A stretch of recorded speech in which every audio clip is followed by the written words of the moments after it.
નમસ્કાર દર્શક મિત્રો, કર્ણની કથા આગળ વધી રહી છે. દ્રોણાચાર્ય એનું અપમાન કરી અને પાછો કાઢે છે, કારણ કે દ્રોણાચાર્ય માત્ર રાજપુત્રને જ શસ્ત્ર વિદ્યા શીખવાડે છે. કર્ણ નિરાશ થાય છે અને એ નિરાશા હવે એક દ્રઢ નિશ્ચયનું સ્વરૂપ લે છે કે હું એક દિવસ મહાન ધનુર્ધર બનીશ. એને ગુરુની શોધ છે અને એ શોધમાં કર્ણ ભટકી રહ્યો છે. શું થાય છે ત્યારે? મિત્રો, આપણે જોયું કે કર્ણ જન્મથી દિવ્ય હતો, પરંતુ સમાજ માટે માત્ર એક સૂતપુત્ર હતો. દ્રોણાચાર્ય તેની પ્રતિભા ઓળખવા છતાં તેને શિષ્ય તરીકે સ્વીકારો નહીં. પરંતુ મહાન વ્યક્તિઓની ઓળખ એ છે કે તેઓ નિરાશામાંથી પણ માર્ગ શોધે છે, આફતને અવસરમાં પલટાવે છે. કર્ણ તૂટી નહોતો ગયો, આહત જરૂર થયો હતો. તે હવે એવા ગુરુની શોધમાં નીકળ્યો જે જન્મ નહીં પરંતુ શક્તિને ઓળખે. આ શોધ તેને લઈ ગઈ મહાન ઋષિ અને અજય યોદ્ધા ભગવાન પરશુરામ પાસે.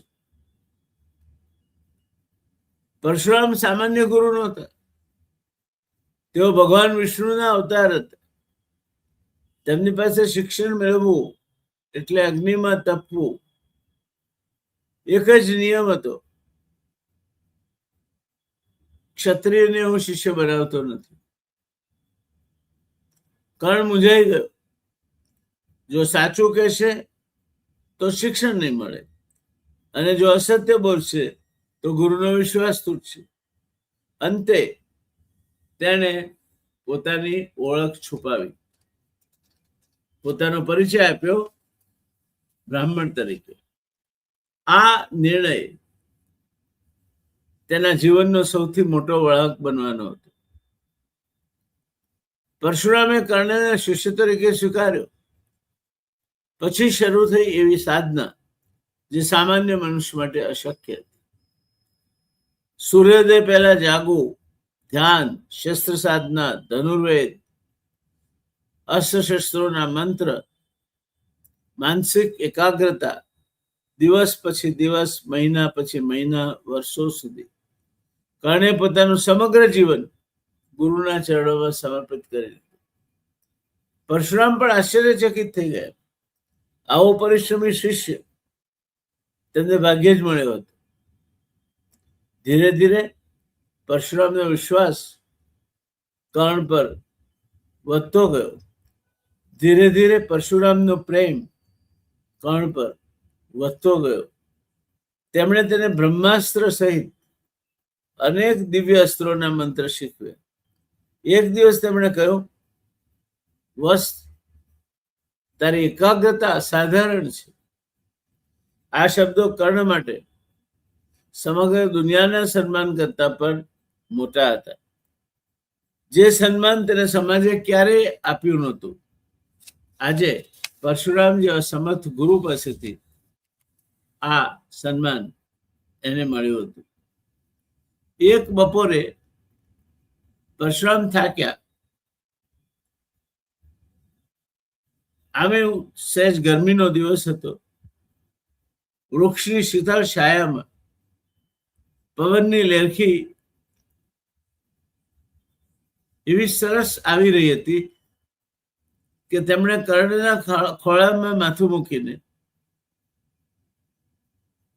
લંબાવી દીધું. આસપાસ શાંતિ હતી. અચાનક એક ભયંકર જીવાત કર્ણની જાંઘમાં ઘૂસી ગઈ. તીક્ષ્ણ દાંતથી માંસ કાપવા લાગી.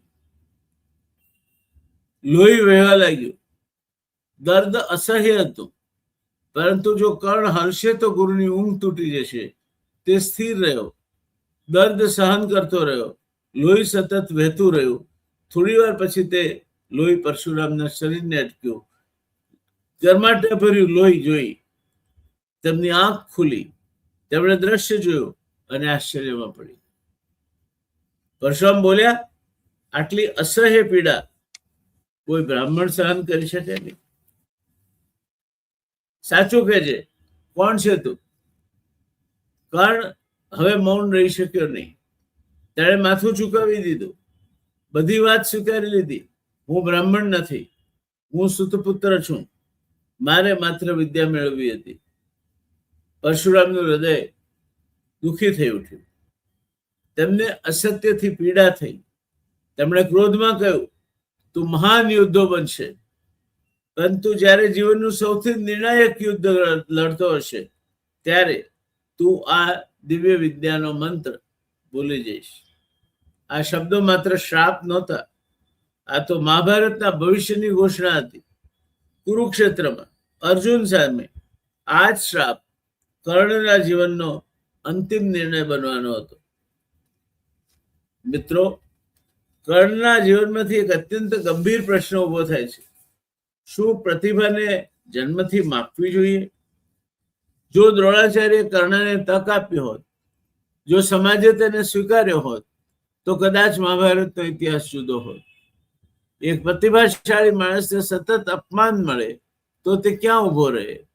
આ પ્રશ્ન માત્ર મહાભારતનો નથી, આજના સમાજનો પણ છે. ઘણી પ્રતિભાઓ તકના અભાવે સમેટાઈ જાય છે, ખોવાઈ જાય છે. મેનેજમેન્ટ અને નેતૃત્વની દ્રષ્ટિએ જોઈએ તો એક સાચો નેતા માણસની પૃષ્ઠભૂમિ નહીં, પરંતુ તેની ક્ષમતાને ઓળખે છે. સંસ્થાઓ, સરકારો અને સમાજ ત્યારે જ મહાન બને છે જ્યારે તેઓ દરેક પ્રતિભાને સમાન તક આપે. પ્રતિભાને અવગણવાનો ખર્ચ આખો સમાજ ચૂકવે છે. કર્ણના કિસ્સામાં આવું થઈ ચૂક્યું હતું. પરશુરામે એને શ્રાપ આપ્યો કે ખરા સમયે કટોકટીમાં બરાબર યુદ્ધ ચરમસીમાએ હશે ત્યારે જ તું આ મંત્રો ભૂલી જઈશ. આ જો ન શ્રાપ આપ્યો તો કદાચ મહાભારતનું ભવિષ્ય જુદું હોત. પણ જે થવાનું છે તે થઈને જ રહે છે. આપણે પરશુરામ ગણીએ કે દ્રોણ, ભલે મહાન વિભૂતિઓ તરીકે આપણે એમને પૂજીએ, પરંતુ માણસ તરીકે બંને ઉણા ઉતરે છે. માણસ તરીકે તેમણે માણસને ઓળખવામાં, એની માણસાઈને સંવારવામાં, એના ગુણોને ઉજાગર કરવામાં અને એ ગુણોમાંથી અર્થ શોધીને એ અર્થ થકી સર્વોત્કૃષ્ટ ઉત્પન્ન કરવામાં ચૂક ખાધી છે અને એના પરિણામ સૌએ ભોગવ્યા છે. આજે દ્રોણના ઇનકાર પછી પરશુરામનો શાપ મને લાગે છે કે કર્ણ માટે વિપરીત કાળ જ નિર્મિત થયો હતો અને આમ છતાંય કર્ણ જ રહેવાનો હતો, કારણ કે સૂર્યપુત્ર હતો. જય શ્રી કૃષ્ણ. ઓમ નમો ભગવતે વાસુદેવાય.